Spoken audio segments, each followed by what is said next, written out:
Good morning and welcome to Wake Up to Broker Up with Mark, episode number 20 for 2025. I'm probably going to make some people mad today, but I want you to ponder an idea to make some changes if things are not working for you currently. Back when I was a kid, a long time ago, I was taught never change a winning game, always change a losing one.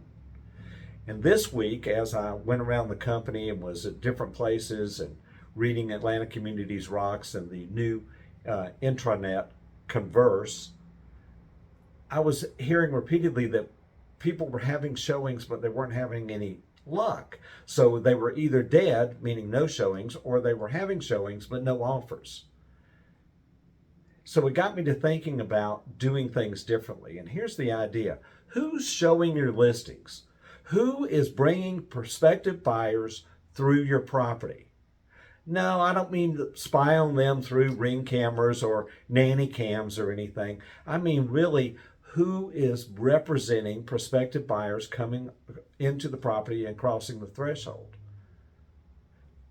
It's different than what you think. And here's what I want you to consider. Maybe turning off showing time so that you can actually field calls from people that may be bringing prospective buyers to the property. Why? Because you can have meaningful conversations with them about what the buyer's looking for, what this property offers to a prospective buyer. You can get a better feel for what's going on and how the prospective buyer might react to this property. Now, I'm going to step way on out there even further, and maybe you make a decision that you're going to go to the property and be there when the buyer's agent brings the prospective buyer through. Why? Because you can talk about the property. Because I'm telling you that if you learned who was showing the property, going to make some of you buyer's agents mad, you'd be surprised. And the reason you would be surprised is because this is the way. They drop the lockbox, they get the key out, they open the door, they swing the door open, they bring the prospective buyers in, and then they're on their phone like this. And if you're lucky, they actually tour the property with the buyer so that they know what the buyer's doing in the property and what the buyer's saying about the property. But chances are they're not really. And if they are, they're not really paying close attention because they're on their phone. So when you ask them for feedback, they don't really have any. So they kind of just give you some generic thing because if they answer you at all, because they don't really know, because they didn't ask questions. They didn't follow the buyer through the property.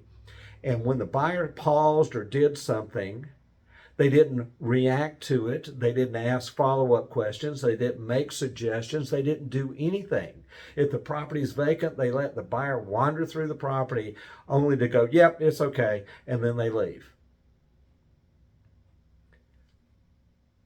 It takes more than that.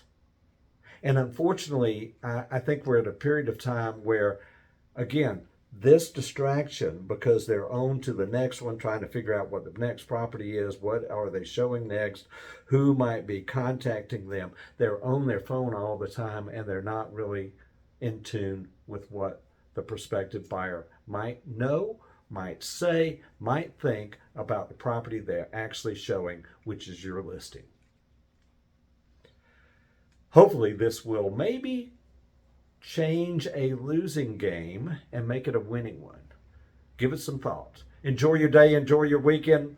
Oh, and by the way, this is going to be posted on the new intranet Converse, as well as on Atlanta Communities Rocks, because at some point we're going to transition all of you into Converse, and you might as well get used to it now because it's going to be a really valuable tool. Enjoy your day, enjoy your weekend. Thanks for watching. Talk to you soon. Bye-bye.